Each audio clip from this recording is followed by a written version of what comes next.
你一年赚600万，这钱不能全归你个人，你必须交出550万。方建国的声音在客厅里回荡，每个字都像刀子一样锋利。我握着茶杯的手微微颤抖，杯中的茶水泛起一圈圈涟漪。3年来，我隐瞒身份，在方家装作普通上班族，可公公无意中发现我月入70万的真相后，竟要求我上交65万给小叔子买房，否则就让我离婚，滚出方家。要是你不听我的话，就等着离婚吧。面对全家人的道德绑架和丈夫的沉默背叛，我被逼到了绝境。一边是贪婪的公婆，一边是软弱的丈夫，我该如何选择？我缓缓放下茶杯，抬起头看向那个曾经叫我好闺女的男人，淡淡说出了一句话：大家好。开始今天的分享之前，希望你能给人间烟火点个订阅，我将会分享更多优质的内容。我叫苏雅，今年33岁，在华鼎投资做合伙人，月入70万。但在方家，我一直装作普通上班族。那天下午，我正在厨房做饭，听到客厅里传来方建国惊呼的声音：天哪，70万！我心一紧，快步走出去，看到他正拿着我的手机，脸色通红，眼珠子都快瞪出来了。原来我刚才接电话时，银行短信正好弹出来，您尾号8888的储蓄卡收到转账70万00元，余额。爸，您怎么看我手机？我强装镇定地问。方建国激动得手都在抖。雅雅，这是你的工资？我点点头，已经没法再隐瞒了。3年来，我在这个家里一直很低调，穿的是几十块钱的衣服，坐地铁上班，就是不想让他们知道我的真实收入。但纸终究包不住火，70万，一个月70万。方建国来回踱步，嘴里念叨着：我工作30年，一年才挣12万，你一个月就是我6年的收入。我见事情败露，干脆坐下来坦白：是的，爸，我在投资公司工作，收入确实比较高。方建国突然停下脚步，看着我的眼神变了，从之前的轻视变成了一种我从未见过的贪婪光芒。他搓着手说：雅雅，你看，咱们都是一家人，你这么有钱。我心里一沉，知道麻烦来了。我从来没想过金钱会成为这个家庭和睦的终结者。爸，我会继续承担家里的开支，您别担心。我试图打消他的念头，但方建国显然已经沉浸在自己的幻想里了。他立刻掏出手机给小儿子方宇轩打电话：儿子，好消息，大好消息，你嫂子发财了，月薪70万，咱家要发达了。电话里传来方宇轩兴奋的声音：真的吗？那我明天就回家。挂了电话，方建国笑得合不拢嘴，看我的眼神就像看一台印钞机。他开始在客厅里来回走动，嘴里念叨着：70万啊，一年就是840万，3年就是2000多万。我坐在沙发上，看着这个曾经叫我好闺女的老人，心里五味杂陈。我知道，从今天开始，我在这个家的地位彻底变了，但不是往好的方向。晚上方宇成回来，一进门就看到父亲满面红光。方建国兴冲冲地把情况告诉了儿子。方宇成震惊地看着我：雅雅，你真的月薪70万？我点点头。方宇成脸上的表情很复杂，有惊喜，也有一种说不出的自卑。毕竟他一个月才8000块工资，那咱家以后就不用筹钱了。方建国高兴地说：雅雅，你看家里这套老房子该装修了，还有宇轩要结婚买房，都需要钱呢。我看出来了，他已经开始打算如何花我的钱了，而这只是一个开始。第二天一大早，方建国就坐在客厅里等我起床。看到我出来，他立刻热情地站起来：“雅雅，来来来，爸给你倒杯茶。”这种待遇我从来没享受过。以前他看我就像看空气，现在居然主动倒茶，脸上堆满了我从未见过的笑容。雅雅，爸昨晚想了一夜。他一边倒茶一边说：“你一个人赚这么多钱，压力一定很大吧？”我点点头，确实挺累的。是啊，所以爸觉得咱们一家人应该互相帮助，共同富裕嘛。方建国笑眯眯地说：“你看，你一个月70万，花得完吗？不如拿出一部分来改善家里的生活条件，这样对大家都好。”还没等我回答，门外就传来钥匙声。方宇轩回来了，嫂子。他一进门就冲我喊，脸上带着我从未见过的灿烂笑容。以前他见我最多点个头，今天居然主动打招呼。听我爸说你月薪70万。方宇轩坐下来，眼神炯炯有神。嫂子真厉害。我尴尬地笑了笑。方宇轩突然话锋一转：“嫂子，我正好要买房结婚，你看能不能？你想要多少？”我直接问。500万。方宇轩张口就来。我看中了市中心一套别墅，首付加装修差不多500万。我差点被茶水呛到。500万？那你每个月还贷款怎么办？那不用我操心。方宇轩理所当然地说：“我一个月工资5000块，肯定还不起。但是嫂子，你月薪70万，帮我还贷款，不是很轻松吗？”我被他的厚颜无耻震惊了。一个30岁的男人，居然要让嫂子给他买房，还帮他还贷款。宇轩，500万不是小数目，我需要考虑一下。我委婉的拒绝。方宇轩脸色立刻变了。嫂子，你这是什么意思？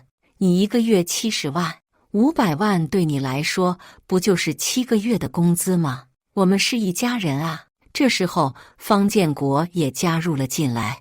宇轩说的对，雅雅，古话说长嫂如母，你作为大嫂，帮助小叔子是应该的。我感到一阵恶心。我从来没想过血缘关系会被包装成道德绑架的工具。我明确告诉你们，500万我不会给，这个钱我没有义务出。我站起来说。父子俩的脸色都变了。方建国阴沉着脸说：“雅雅，你这话就不对了。你嫁到我们方家，就是方家的人，你的钱就是方家的钱，怎么能说没有义务呢？我的钱是我自己赚的，跟方家没有关系。”我冷冷地说。这时候，周美华从房间里出来，看到气氛不对，赶紧打圆场：“哎呀，你们父子俩也真是的。一大早就讨论这么严肃的事情。雅雅，你别生气，他们也是为了家里好。”然后他拉着我坐下，语重心长地说：“雅雅，妈知道你是好孩子，也知道你不是不愿意帮助家里，但是你想想，宇轩都30了还没结婚，你做嫂子的是不是应该帮一把？都是一家人嘛。”这种温情牌比方建国的强硬更让我反感。我正要反驳，方宇成下班回来了。一进门看到这场面，方宇成问：“怎么了？”都坐在客厅里。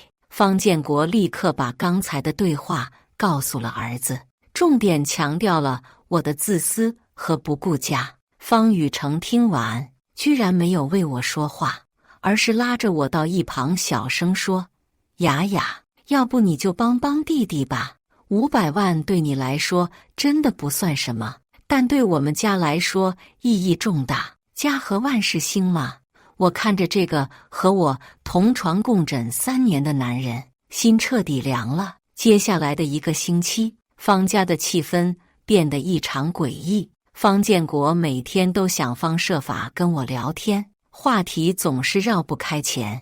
他时而暗示家里经济困难，时而夸赞我的能力，时而感叹方宇轩的不容易。更让我恶心的是，他开始在外面炫耀。小区里的邻居见到我都会说：“小苏真厉害啊，听说月薪70万。”搞得我在小区里都不敢正常行走。这天周末，方建国说要办家庭聚餐，庆祝我升职加薪。我知道他没安好心，但架不住方雨成的劝说，只能同意。中午12点，亲戚们陆续到了，二叔、三婶、四姑，还有几个堂兄弟姐妹。客厅里坐得满满当当。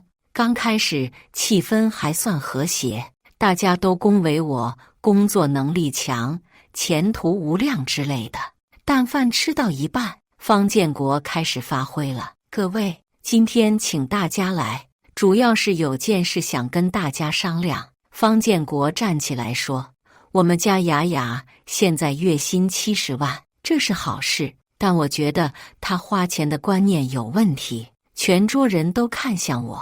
我心里一紧，他一个月赚70万，但舍不得拿出来改善家里生活。宇轩要买房结婚，他都不愿意帮忙。你们说这合理吗？二叔立刻接话：“这确实不太合理。雅雅既然嫁到方家，就应该以方家为重。一个女人拿着这么多钱，也不知道该怎么花。”三婶也点头：“就是啊。古话说嫁鸡随鸡，嫁狗随狗。雅雅现在是方家的人，赚的钱自然也是方家的。”四姑更直接：“雅雅，你月薪70万，帮小叔子买个房怎么了？这不是应该的吗？”我被这些人的话气得浑身发抖。我从来没想过，善良的外表下可以隐藏如此丑陋的嘴脸。各位长辈，我尊重你们，但我有几句话要说。我站起来：第一，我的工资是我自己的劳动所得，跟方家没有关系。第二，我没有义务为小叔子买房。第三，我已经承担了家里的大部分开支，问心无愧。话音刚落，方宇轩就跳了起来：“嫂子，你这话就不对了，你嫁给我哥，就是我们方家的人，怎么能说跟方家没关系？”方建国更是拍桌子：“雅雅，你这是什么态度？这些都是你的长辈，你怎么能这样说话？”这时候，一直没说话的小姑方雨琴突然开口了：“苏雅，平时看你挺老实的，没想到有钱了就翘尾巴。你以为你赚得多就了不起了？我告诉你，没有我们方家，你什么都不是。”他这话彻底激怒了我。方雨琴，我哪里得罪你了？你为什么这样说我？我说的是实话。方雨琴站起来：“你一个外人，凭什么拿着我们方家的钱不松手？什么叫方家的钱？这是我的工资，你的工资。你能有今天，还不是因为嫁给了我哥，有了我们方家做后盾，没有稳定的家庭生活，你能专心工作吗？”这番歪理让我哑口无言，周围的亲戚们纷纷点头赞同，仿佛我真的欠了方家什么。更让我心寒的是，从头到尾，方宇成都坐在那里一言不发，任由这些人围攻我。方建国看气氛差不多了，开始总结发言：“雅雅，大家说的都有道理，你看，现在不是我一个人这么想。所有的长辈都觉得你应该为这个家多做贡献。我再问你一遍，宇轩买房的钱，你到底给不给？”所有人的目光都聚焦在我身上，那种压迫感让我几乎窒息。我感觉自己就像一只被围攻的羔羊，四面楚歌，无路可逃。我看向方宇成，希望他能为我说句话，但他依然低着头，像个木头人一样。经过那次家庭聚餐的风波，我决定做出让步，希望平息这场争端。第二天早上，我主动找到方建国：“爸，关于宇轩买房的事，我想了想，可以给他20万当首付。”我说。方建国脸上闪过一丝不满：“20万？雅雅，你这不是在打发要饭的吗？”宇轩要的是500万，20万已经不少了。我耐心解释，宇轩可以先买个小一点的房子，以后条件好了再换。小房子，方建国声音提高了。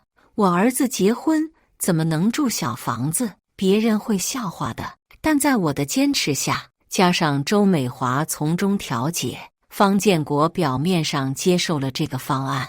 那几天家里的气氛确实缓和了不少。我以为风波终于过去了，可我想错了。3天后的晚上，我加班回来，刚进门就发现客厅里坐满了人，除了方家所有成员，之前那些亲戚也都在，还多了几个我不认识的面孔。雅雅回来了。方建国看到我，脸上挂着一种诡异的笑容。来来来，大家都在等你呢。我心里一沉，感觉要出大事。爸，这是要干什么？我小心翼翼地问。坐下，坐下，我们开个家庭会议。方建国指着一张椅子说。我坐下后，发现所有人都在看着我，那种眼神让我很不舒服。方建国清了清嗓子，雅雅，经过这几天的考虑，我们全家都觉得你给宇轩的20万太少了。我心里咯噔一下。那你们想要多少？很简单。方建国站起来，声音变得严厉。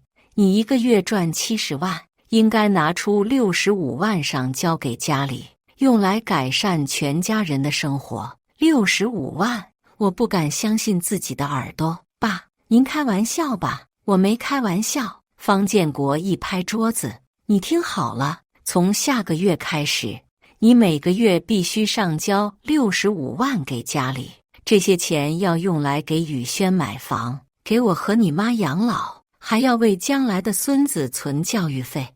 你自己留5万就够了。我从来没想过，贪婪可以让一个人变得如此疯狂和无耻，这不可能。我站起来，这是我的工资，我有权决定怎么花。你的工资？方建国冷笑。你是方家的人，你的钱就是方家的钱，这不是讨论，这是通知。二叔也开口了。雅雅，你要明白，一个女人拿着这么多钱不合适，交给长辈统一安排，对大家都好。三婶点头，就是啊，你一个人又花不完，不如拿出来让全家受益。我看向方宇成，希望他能说句话，但他依然低着头，一声不吭。我不同意，我坚决地说，这是我的钱，我绝对不会上交。方建国的脸色变得异常难看。雅雅，我再给你一次机会，你是要上交65万，还是要我们送你回娘家？什么意思？我心里一紧。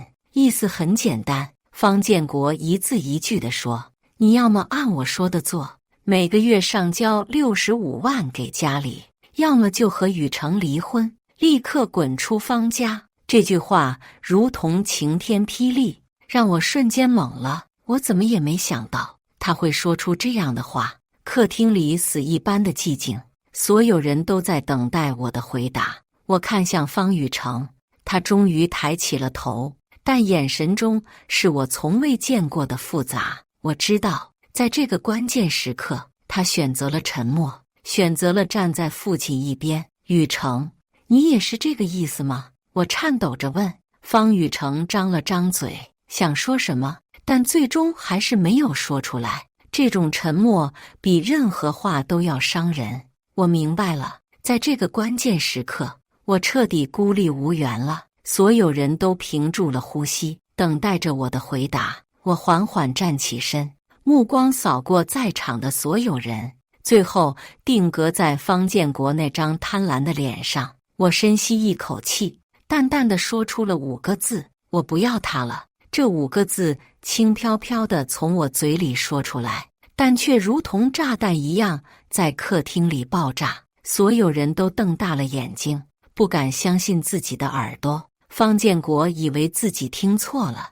你说什么？我说，你儿子我也不要了。我重复了一遍，声音平静得可怕。方建国愣了几秒钟，然后大笑起来，哈哈哈，雅雅，你以为你这样说我就会害怕吗？离了雨城，你能找到更好的吗？你都33了。我没有理会他的嘲笑，而是掏出手机，拨通了一个号码。Hello, this is Susan. Please arrange a legal team to come to my location immediately. Yes, divorce proceedings. 我用流利的英语说了几句话。挂断电话后，我看着满屋子震惊的脸庞，笑了笑。既然方叔叔这么想让我离婚，那我就成全您的愿望。方建国的笑容僵在了脸上。你真的要离婚？当然，我点点头。不过在离婚之前，我觉得有必要告诉大家我的真实身份。我从包里掏出一张名片，放在茶几上。华鼎投资合伙人苏雅，管理资产50亿，投资项目涉及地产、科技、金融等多个领域，全场死寂。我继续说道：方叔叔，您知道吗？您上班的那家机械公司恰好是我们投资的项目之一，我们投资了3000万，占股30%。方建国的脸色刷得白了。还有宇轩想买的那个楼盘，开发商也是我们的合作伙伴。这个小区的土地是我们帮忙拿到的，开发资金也有我们的份额。方宇轩瘫坐在椅子上，嘴巴张得能塞下一个鸡蛋。这时门铃响了，我的助理带着一队律师到了。苏总，您需要我们做什么？助理恭敬地问。我从来没想过真相揭露的那一刻会如此痛快淋漓。准备离婚协议，另外停止对方建国所在公司的所有合作。我淡淡地说。方建国瞬间慌了。雅雅，我们有话好好说，不要冲动啊。冲动？我冷笑。方叔叔，您刚才不是说要么上交钱，要么离婚吗？我选择离婚，您应该高兴才对。周美华这时候跪了下来。雅雅，妈错了，妈真的错了，你别和我们一般见识，我们都是一家人啊。一家人？我摇摇头。如果是一家人，会逼迫家人上交工资吗？如果是一家人，会用离婚威胁家人吗？二叔、三婶这些亲戚一个个面如土色，恨不得找个地缝钻进去。刚才还义正辞严指责我的人，现在都不敢看我的眼睛。律师拿出了离婚协议。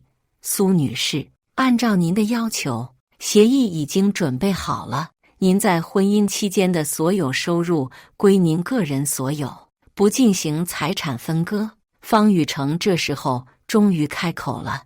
雅雅，我们能单独聊聊吗？我看着这个曾经的丈夫，心里已经没有任何波澜。没什么好聊的，明天我会去民政局办手续。雅雅，我知道错了，给我一次机会好吗？方宇成眼中含着泪水。机会？我笑了。刚才您父亲用离婚威胁我的时候，您在哪里？您的机会在半小时前就用完了。第二天上午，我带着律师团队到了民政局，方宇成已经在那里等着了，脸色憔悴得像老了10岁。雅雅，我们真的要走到这一步吗？他最后问了一次。是的，我签下了自己的名字，离婚证办完，我感到前所未有的轻松。3年的婚姻就这样结束了，但这只是开始。下午，我的助理给我汇报了一个消息。苏总，方建国的公司接到通知，我们要撤资了。他们什么反应？公司高层很震惊，因为我们的3000万撤走，他们面临资金链断裂的风险，方建国可能要被降职或者裁员。我点点头，这就是得罪投资人的后果。傍晚，方建国给我打了无数个电话，我一个都没接。最后，他跑到我的公司楼下，被保安拦住了。苏总，楼下有个老头说是您的前公公，要见您。前台小姑娘报告，告诉他我很忙，没时间见不相关的人。我头也不抬地说。第3天，更劲爆的消息传来了，方宇轩想买的那套房子，开发商突然通知他，房价上涨50%，而且要求全款支付，不接受贷款。原因很简单，开发商知道他得罪了投资方，决定和方家划清界限。方宇轩彻底崩溃了，他的女朋友也因此和他分手。一个月薪5000的啃老族，想买500万的别墅，本来就是痴人说梦。我从来没想过复仇可以如此简单，仅仅是撤回投资，就让那些曾经嚣张的人尝到了苦果。1个星期后，周美华带着方雨琴来我的公司求见，这次我同意了，想听听他们要说什么。雅雅，妈求你了，你就原谅我们吧。周美华一见到我就开始哭，建国他已经被降职了，工资降了1半，宇轩也买不起房了，女朋友都跑了，你就看在我们曾经是一家人的份上，帮帮我们吧。方雨琴也在一旁抹眼泪，嫂子，我之前说错话了，我向你道歉，你能不能让公司重新投资？我们全家都指望着呢。我静静地看着他们，心里毫无波澜。周阿姨，方雨琴，你们记错了，我们现在不是一家人，我和方雨成已经离婚了。至于投资的事，这是商业决策，不会因为私人关系而改变。雅雅，你怎么能这么绝情？周美华哭得更厉害了。我们虽然做错了，但也不至于这样惩罚我们啊。惩罚？我冷笑，我什么时候惩罚你们了？我只是撤回了投资，这是我的权利。至于后果，那是你们自己要承担的。方雨琴突然变脸了。苏雅，你别太过分，就算离婚了，大家也要讲点情面。情面？我站起来，当初你们逼我上交65万的时候，讲情面了吗？当初你们用离婚威胁我的时候，讲情面了吗？他们哑口无言。我再说一遍，我们之间没有任何关系了，请你们离开，否则我叫保安了。他们灰溜溜地走了，再也没有了当初的嚣张气焰。看着他们离去的背影，我想起了一句话，不是不报，时候未到。离婚1个月后，我彻底展开了反击。首先是方建国的公司，由于我们撤资，公司资金链出现问题，不得不大规模裁员。方建国作为技术骨干，本来不会被裁，但我的律师找到了他在工作中的一些违规操作，公司为了避免承担责任，直接将他开除了。一个58岁的老人重新找工作谈何容易？方建国四处求职，但一听说他得罪了华鼎投资，没有一家公司敢要他。更惨的是方宇轩，他想买的那套别墅涨价后，他连首付都付不起。原来的女朋友不仅分手了，还在朋友圈里大肆宣扬他是个啃老族，搞得他在朋友圈里抬不起头。我的助理告诉我，方宇轩现在在一家快递公司送外卖，月薪3000块，租住在一间地下室里。苏总，方家人最近又开始四处打听您的消息，好像想要求和助理汇报道，让他们死了这条心。我冷冷地说，有些错误犯了就要承担后果。一天下午，我在公司楼下的咖啡厅里遇到了方宇成，他看起来憔悴了很多，头发都白了几根。雅雅，他叫住了我，我停下脚步，平静地看着他，有事吗？我想跟你道歉。方宇成的声音很沙哑，我知道我对不起你，当初我应该站出来保护你的。道歉？我笑了。方宇成，道歉有用的话，要警察干什么？我知道单纯的道歉没用，他眼中含着泪水，但我真的后悔了，我失去了这辈子最重要的人。我看着这个曾经的丈夫，心里已经没有任何波澜。我从来没想过，一个人可以在失去后才懂得珍惜，但有些东西失去了就永远找不回来了。方雨成，我们已经结束了，你现在说这些，除了让我觉得你虚伪，没有任何意义。雅雅，求你给我一次机会，我可以和家里断绝关系，我们重新开始好不好？他几乎是在哀求。重新开始，我摇摇头。你觉得可能吗？当初你选择沉默的那一刻，我们就已经结束了。一个连自己妻子都保护不了的男人，我要他干什么？方雨成被我的话击中了要害，整个人瘫坐在椅子上。我没有再理会他，直接离开了咖啡厅。第二天，我听说方家的老房子要卖了，失去了稳定收入来源，他们连基本的生活都维持不下去。房子卖了120万，在这个城市只够他们租房住个几年。而我事业越来越成功，公司因为我的出色表现，提升我为首席合伙人，年薪涨到了100万。我还投资了几个新项目，每个月的被动收入就有30万。更重要的是，我重新找回了自己，没有了那些无理的要求和道德绑架，我的生活变得轻松愉快。我重新开始健身，学了钢琴，还报了个绘画班。有一天，我在画廊看画展，遇到了大学同学李明，他现在是一家科技公司的 CEO。我们聊得很投机。听说你离婚了？他关心地问。是的，我笑着说，获得了重生。那个男人一定很后悔吧？后悔有什么用？有些选择一旦做了就要承担后果。我轻松地说。李明点点头，你说得对，不过我觉得这对你来说反而是件好事。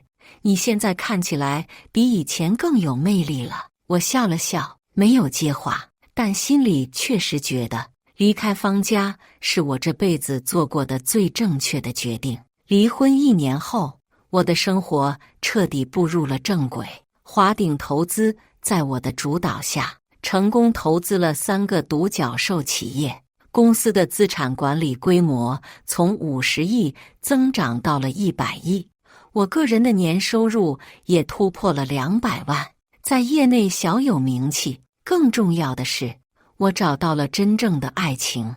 李明和我在一起半年了，他尊重我的事业，支持我的决定，从来不会因为我赚得比他多而感到自卑。雅雅，财经周刊想采访你，主题是新时代女性的财富自由之路。助理告诉我，我同意了这次采访。在采访中，记者问了我很多问题，但最让我印象深刻的是最后一个。苏总，您对那些正在经历婚姻困扰的女性有什么建议？我想了想，认真地回答，经济独立是女性尊严的基石，但更重要的是要明白，金钱买不到真正的爱情和尊重。当一个家庭把你当成提款机而不是家人时，最好的选择就是远离。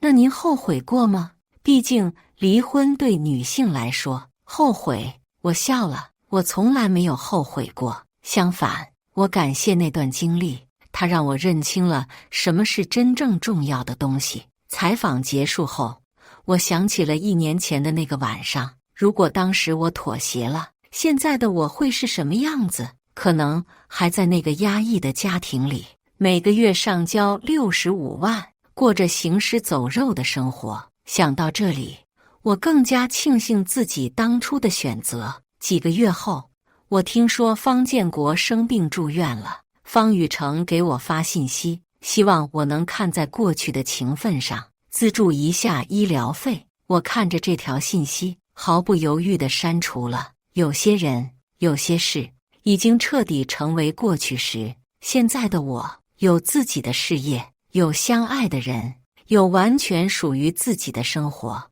我用实际行动证明了，女性不需要依附任何人，也能活得精彩。上个月，李明向我求婚了。他说：“雅雅，我爱的不是你的财富，而是你的独立和坚强。”我希望能和你一起创造更美好的未来。我答应了，因为这一次我遇到的是真正的爱情，而不是把我当作摇钱树的贪婪。婚礼那天，我没有邀请方家任何人，我的父母、同事、朋友都来了，大家真心为我的幸福感到高兴。致辞时，我说：感谢生命中的每一次挫折，他们让我变得更加坚强；也感谢那些曾经伤害过我的人，他们让我明白了什么是真正值得珍惜的。台下响起了热烈的掌声。现在，我时常想起那句话：星号星号，真正的财富不是银行卡里的数字，而是你拥有选择生活方式的自由。星号星号，当你经济独立了，你就有了说不的勇气，有了维护尊严的底气，有了追求真正幸福的权利。金钱很重要，但更重要的是不要让金钱成为别人控制你的工具。每个女性都应该有自己的事业，有自己的收入，这样才能在面对不公时勇敢地说出那句话：你们我都不要了。以上就是今天分享的故事，大家有什么想说的、想吐槽的，欢迎在下方评论交流，也更希望能给人间烟火点个订阅，我将会分享更多优质的故事内容。